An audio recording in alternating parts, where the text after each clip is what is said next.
Hi everyone, we're back with another Delightfully Dark Discussions. I'm Priestess Alana and I'm here with Priestess ᴜᴜᴏᴜ. Hello. And today we are going to be talking about incubi and succubi. Yes, an amazing and incredible topic. And before we begin, I just want to say that today's video is brought to you by the demon. Oh, this is awesome. Mammon, who this is actually incredibly accurate. Yes, today's video is brought to you by Mammon, demon lord of wealth and abundance, an amazing and incredible dark lord to connect with and work with. So thank you, Mammon, for everything that you do and everything that you guide us to. We love you, Mammon. We love you, Mammon. Yes. So before we begin talking about today's topic, we are just going to answer a beautiful, wonderful, and amazing question from one of our viewers. And everybody, if you have questions, if you want these questions answered, please drop them below in the comments section. We love hearing your questions. We love answering them, and we love hearing from you. So just please leave us a comment. We absolutely love it. The question is, I have been watching your videos with interest for a while now. There is no privacy in my flat and I'm mostly housebound. I want to do rituals. Can't use candles because of fire alarms. Can't speak out loud privately because walls are thin, and no friends exploring these paths with me. Can you offer guidance to people like myself? Absolutely. Absolutely. So great question. Yes, this is a fantastic question. We've got this question a lot. So first thing, can you offer that wasn't the part. No friends exploring this path? Join an online community. There are tons of online communities that will welcome you, that will help you, that will guide you. Our community, our Discord community, we'll drop the link below. Come join us on Discord, make a lot of friends. We have a lot of people that are on this path, a lot of people that are interested in working with demons. And the community is just a wonderful, nurturing, and encouraging place. So come join our Discord. Want to do rituals but can't use candles and can't speak out loud, there is a method that you can use, which actually is where you causally project yourself into your higher world, and you can do the rituals there. So if you can fully astral project, and if you can't fully astral project, it's a great skill to learn. It does take some time, but it's definitely worth it. If you can astral project to your higher mind, which basically you visualize your forehead and you astral project there, and then you push yourself up into your higher world. Your higher world you can decorate however you want. You can put candles, you can put altars, you can design it however you want to. And in the astral world, it will stay as you want it to, and you can visit it anytime. You can invite the demons to join you. You can invite your companions to join you. You can invite the dark lords to join you. Alana has some beautiful stories from her higher world. Oh yeah, that was one of the first things I did, because that can actually help you train your psychic senses and how to communicate with them. Mm-hmm. It's a powerful, powerful technique. So if you cannot build an altar in the physical world, definitely build an altar in your higher world, because you get privacy. You can light as many candles as you want, and you can make the place look however you want it to. And if you can astral project, you can literally run around and have such a fun time with your demon companions. If you can't astral project, you can still access your higher world. What you do is you focus on your third eye and your forehead, and you visualize your higher world. So basically you project yourself, your mind, not your astral body, your mind, into your higher world. Now, a lot of people say, well, this is your imagination. Well, everything's your imagination. Like, your ability to translate messages from the spiritual world is done by your imagination. The only reason everything is called your imagination is because when we were kids, we got told, oh, well, that imaginary friend of yours, he's just imaginary. Oh, well, that's just imaginary. Well, that's just imaginary. And really, you're talking to your spirit guides, you're astral traveling and exploring the spirit world, and you're getting told it's your imagination. There are things that are your imagination, but your imagination is what translates and interprets the spiritual energies. So visualize a space, which is your space. This is going to be your higher world. Design it however you want to. Put candles, put rituals, put altar tools, and go into your higher world. And you do your rituals there. You invite your companions to join, and you talk to them, communicate with them. Even that can help to develop your psychic skills and abilities. And it can allow you to do rituals in a space that is private and safe for you. So that's what we recommend for people who don't have the physical space, or don't have the physical privacy, or if that space, you're not safe to practice. Like, it's interesting because, like, a few things have really been happening that have made me see that, you know, even though we've made advancements towards revealing the true side of Satanism and the truth about those who walk the dark path, there's still a long way to go. There's still people who believe that we are awful, that we are monsters. There's still people that target Satanists. Like, look at the attack on the Satanic Temple that happened. Like, these things still happen. There is still a danger. So if you do not feel safe coming out, if you do not feel safe talking about your path, make sure that you are staying safe. Make sure that you are doing everything you need to stay safe, and use this method. Project yourself into your higher mind, because it is a space that is safe. It is a space that is secure, and it is a space where you can have privacy. Yes, and I would like to add to this for people who either can't project to your astral world or higher world, or if you can kind of practice but don't want to set up a permanent altar, you can set up a temporary altar, which you can just leave up during your work with them and then put it away. When I did this before and I lived with somebody, I had like a box I would put everything away in. And if you cannot use real candles, you can use fake ones with batteries. They work very well. Oh, yes, they do. You get little tea lights, or you can get larger ones. You can get ones with like fake moving flames. They look really nice. Oh, they do. They look beautiful. They look just like real candles. You can actually even get ones made out of wax that are fake, because we used them on the Queen Mary and we carved them. So we did. Yeah, there's a lot of options. Yes, there are. So don't feel like you have to do a traditional method. Don't feel like you have to use candles. Don't feel like you have to put yourself in a situation where you are exposed or you are in danger. Keep yourself safe. It is very important. Yes. And now I think also things are becoming more common. If you would set up, what do they call them? Is it sacred space they call it? Mm-hmm. They don't call it an altar. I know people will use it for like meditation, where they'll just put like candles and crystals and stuff, and it's not super obvious what it is. Yes. Like, oh, it's my meditation space. There you go. Yeah, exactly. It's my sacred space. Yes. But thank you so much for that question. That was an absolutely incredible question. And if anyone has any questions, please drop them below. We love answering them. All right, let's dive into the video. Okay. All right, incubi and succubi, the sexual demons of the spiritual world, and those who delight and inspire many. Yes, they're probably the most popular demon that we conjure. Yes, that next to the divinity demons and I think the noble demons. So we have the incubi and the desire demons. They are also incredibly popular, but today's episode is on incubi and succubi. So we have been conjuring incubi and succubi for many, many years since SNS started back in 2012. They're a wonderful group of demons to work with. They are demons who have a lot of creativity and a lot of inspiration, but they also have a sexual component to them. For like, we need water and food to sustain ourselves. Incubi and succubi actually feed on sexual energies. It's one of the things that makes them unique in the demon world, but it's also one of the things that makes them absolutely incredible to work with, because through an understanding and exploration of sexual energies, you really can get an idea of the arousal energies and the passionate energies, and they can really help to unlock different aspects of your body. Like, they can help you to experience chakra arousal, not just in the sexual chakras being the root chakra and the sacral chakra, but also in the solar plexus, the heart, the throat, the third eye, the crown chakra. They can also help you experience full body arousal. People who work with them, obviously people who work with them, there is a sexual component to working with them, though when we conjure them, we always make sure that you are not the only source of food. This is when a incubi and succubi situation can become so a lot of people will say, oh, you have a succubus or you have an incubi, and that's a bad thing, and they make it out to be a bad thing. This is notorious in our world. Labeling Satanists, labeling demons as bad. Actually, it's ridiculous. I just heard from a friend, she was watching a video, or somebody did a reaction video to the Queen Mary video that we were in, and this person's like, they're not real Satanists, they don't eat babies. I'm like, so ignorant. This is news to me. When did I ever eat a baby? What the heck is this? I said, what? What the heck is this?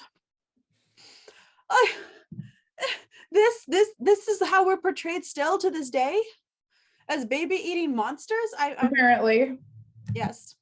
Well, incubi and succubi get a bad rap for a similar reason, because they feed on sexual energies. So if a human is their only source of food, they're going to be more aggressive. They're going to be pushy. This is where people experience like dreams and what they would call spiritual and these situations where a human is put in a very uncomfortable situation with an incubi and succubi. So we always make sure that the incubi and succubi that we bring forward and match with people actually have alternate sources of food. They have multiple sources of food. It's kind of like, a starving person is likely to, be a bit more aggressive when it comes to making sure that they secure food for the day. Whereas a person who always has food, they're not going to have that. So for us, it's very important to make sure that an incubi and a succubi that we bring forward has alternate sources of food, has alternate places to feed, and can work with their human companion in a way that is positive and empowering for the human companion, and in no way destructive. Yes, we actually do extensive screening on them to make sure that they do have multiple sources of food, because that can be one of the major issues when working with incubi and succubi. A lot of people will connect with them as unbound demons, which just means that they have no bindings, they haven't been screened. And this can actually be kind of dangerous, since they are something that feeds off of energy. If they're put through screening, then hopefully the conjurer who's doing the work for you would make sure that they are safe. We're very careful in how we do this, just because of the risks associated with this. I mean, they are feeding off of your energy. Yes. So you want to make sure that they are safe to work with, as well as a lot of times they can be possessive or even jealous. And that is not something you want. No. It's actually interesting, because in demon society, a lot of demons they operate from a polygamous layer, so they are not jealous. There are individuals that can be, but from the places that we conjure, from the places that we work with, polygamy is the norm there. So they have multiple partners, and they handle jealousy much better than we do. And for the most part, many of them are not jealous or possessive. They can be playfully possessive, like in a kind of a cheeky way, but not in a way that's destructive. They actually have an understanding and open interpretation for how polygamy works and how to be in a relationship with multiple partners. And so when demons interact with us here, they understand how to balance our connections, not just with them, but also with other people, and they don't get jealous. Yes, exactly. And it is something that we do make sure that they understand, is that as humans, we often are monogamous, or often have these societal structures and rules, and they can come in and work with us. So it's very important for us to make sure, they're not going to get jealous or possessive, because as I said, even though for the most part, polygamous society, you always have that one individual that defies the rule and defies the odds. So it is one thing that we screen for, to ensure that they don't get jealous. And also, so that they'll know how to work with you here. They understand, we're mortal, we can die. That's an important element, is when working with any spiritual forces, knowing that they're not going to hurt you, and that they understand the limitations of what it's like to be a mortal here. Yeah, and that's immortal, not immortal. Yeah, just mortal, I think. Yeah, mortal. How to be mortal here. Yeah, yes. There we go. Yeah, I've been doing this all day, guys. Just don't mind. My inability to produce proper grammar, it seems to be coming out of my mouth today, not just my writing. I feel like it's just the day, honestly. I have issues with it too. So, that and technology, hopefully that's done now though. Yes. Could you imagine if we recorded this whole thing and it didn't record? No, it better work, because I will be so upset if it doesn't. Also, you know how this office is haunted? I keep seeing shadows under the door. So if you see my eyes dart over there, it's because there's literally shadows walking by my door, and I am the only one here. It is the long weekend. Everybody is at home. I am literally the only one here, and I see shadows walking under the door. Are you sure you're the only one there? No, I'm not. I mean, I was last time I checked. I mean, there's not living people there, but there's something there. I hope so. I've been running around the whole office building with bare feet and ripped pants. At least you're wearing pants. True. Touche. All right. Back to what we're supposed to be talking about. Yes. Yes. So yeah, that goes with conjuring and screening any demon. You know, you really should be making sure they have an understanding that we are mortal. Well, I guess depending on where you're conjuring from. Where we conjure from, though, the demons are immortal, and they need to have an understanding that we are mortal, because not all of them do. Yes. So it's working with them and getting them to understand the way the world works here if they're not already familiar with it. Some of them are, and some of them are not. Yes. And that's one thing. What is a demon conjurer? You know, a demon conjurer is a specialist who understands the spiritual world, understands demons, and is capable of creating a bridge between the spiritual world where the demons are and the physical world where we are, and also crafting a connection to help a human companion and a demon companion find a method of communication so that they can work together. So basically what a demon conjurer does is we go into the spiritual world, we have different connections, we have different places where we meet with demons, and we invite them to come here and become companions to humans. It's a concept that, you know, is ancient. I mean, we have angelic guardians, spirit guardians, spirit familiars. You know, the Native Americans have totem animals. Working with spiritual forces and working with spiritual companions is something that is found throughout history. It is found in multiple cultures throughout history. And there are always those who are kind of like the emissaries or the intermediaries to the spiritual world. Shamans can go into the spiritual world and work with spirits. Witches can go into the spiritual world and work with spirits. You know, sorcerers understand magic and they understand the spiritual forces. Conjurers understand the spiritual entities and the various beings that are in the spiritual world, and they know how to bring them to this world and connect them with humans. Now, bring a demon physically into the world, I've had this question asked so many times. It takes a lot of energy. Can it be done? Yes, it can be done. My mentor actually was able to bring demons physically into the world. It took a lot of energy, and it took a very advanced and sophisticated ritual. It's oftentimes easier to connect with our companions on the astral plane and to work with our companions in the spiritual world around them and find bridges and links between those worlds. Like, we can astral project, we can project ourselves into the spiritual world, we can train our psychic senses to communicate with them. So we have ways to meet them halfway. Whereas to bring them physically into this world, you're going to have to raise the energies to an insane amount. You're going to have to raise the energies up and then find a way to shift their energy so that they physically appear in this world, which does take a lot of energy. Can be done, takes a lot of work. Most people, though, work with their spirit companions on the astral plane and by using their psychic senses.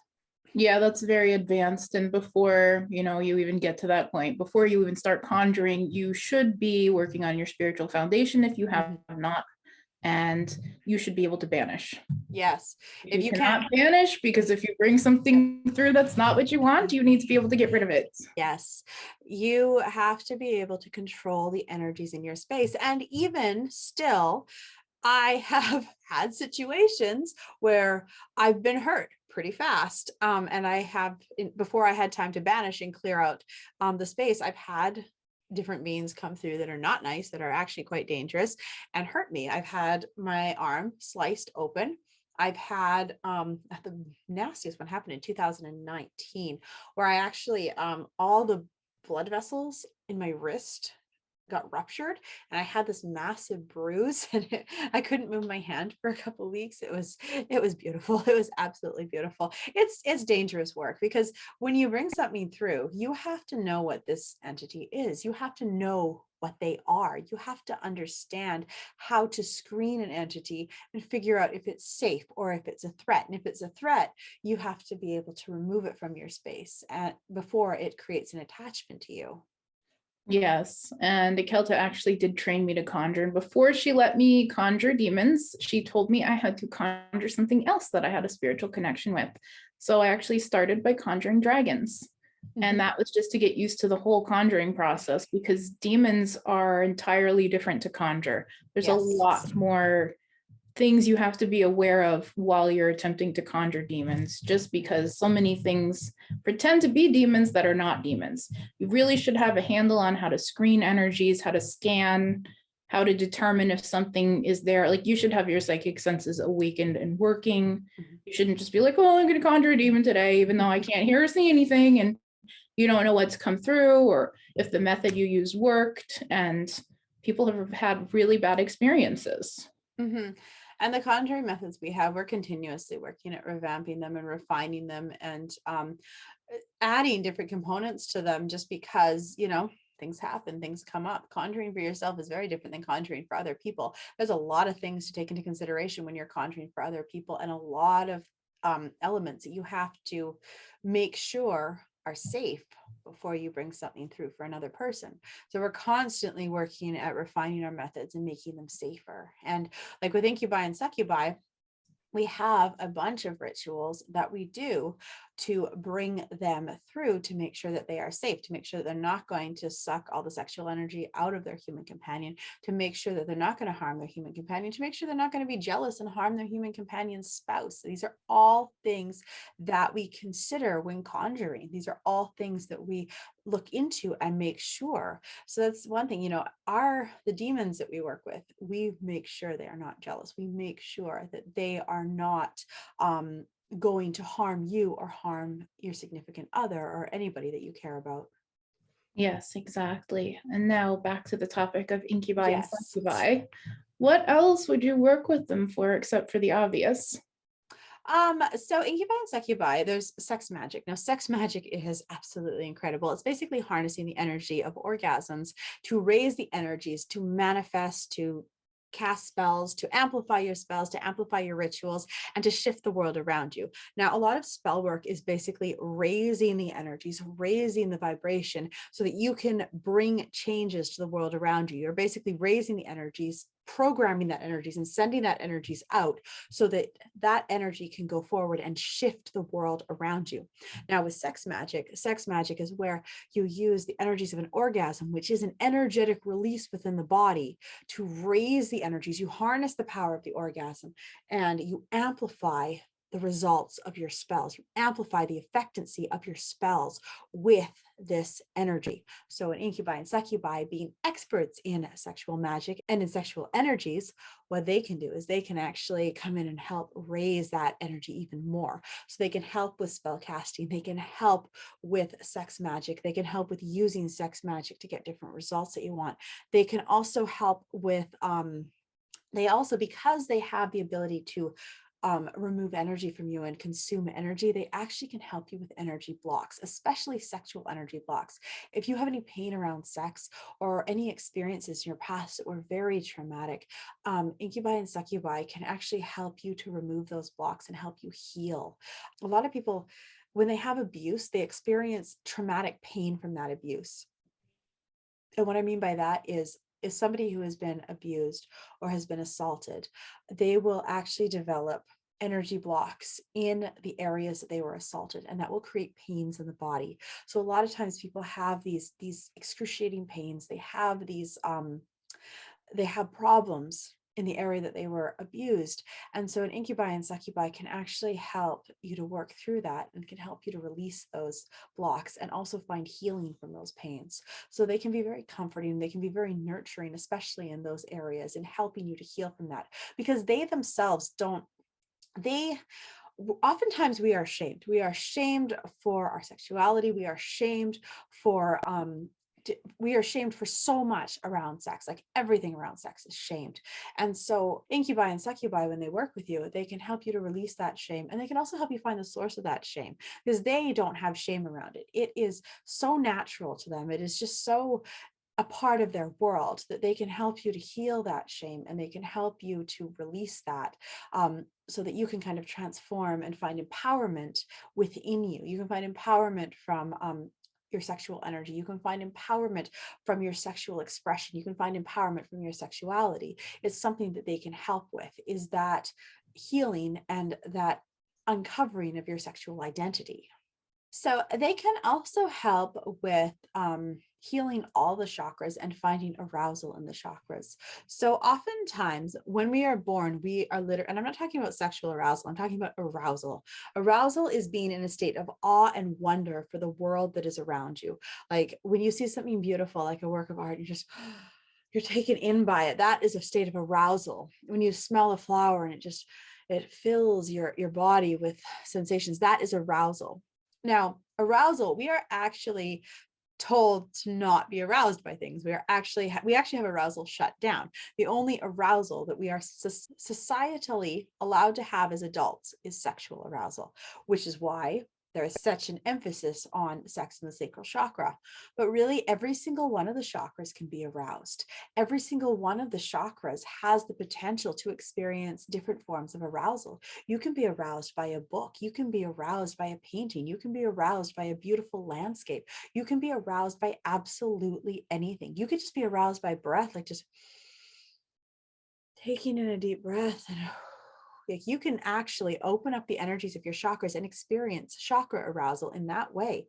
You can raise your energies, pull yourself into the spiritual world, and experience intense arousal and pleasurable sensations that don't exist here, like sensations which flood the mind, flood the body, and just take you into a state of complete euphoric bliss.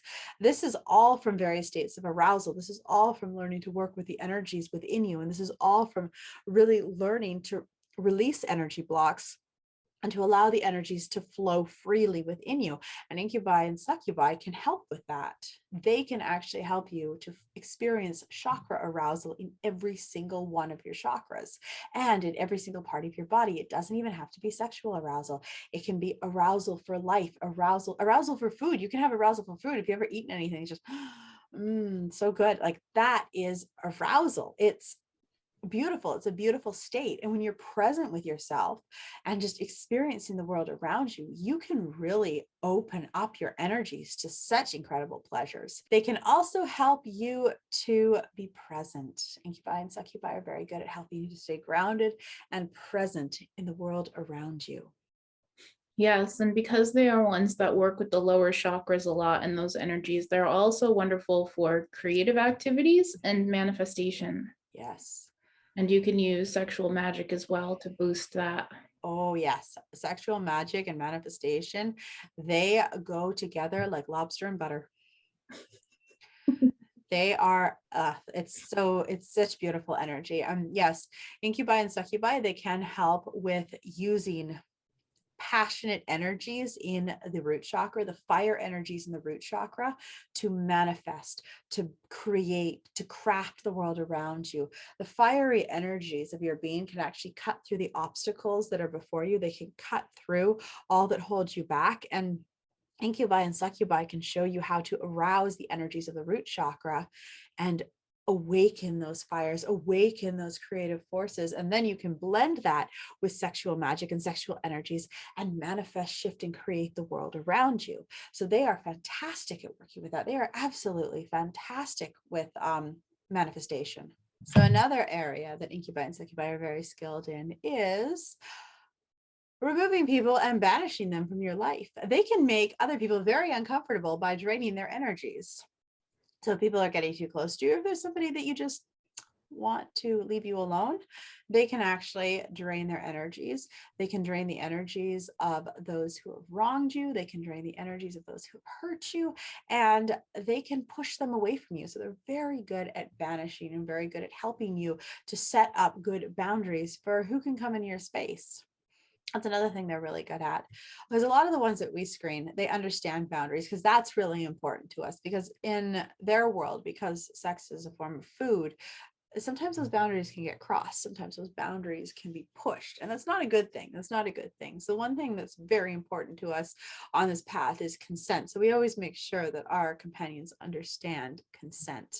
The incubi and succubi we work with understand what consent is. So the ones that we bring through that we work with or that we match people with understand that when consent is not given, that's a bad thing. So they can help to push away and to banish anything that invades your space unconsensually.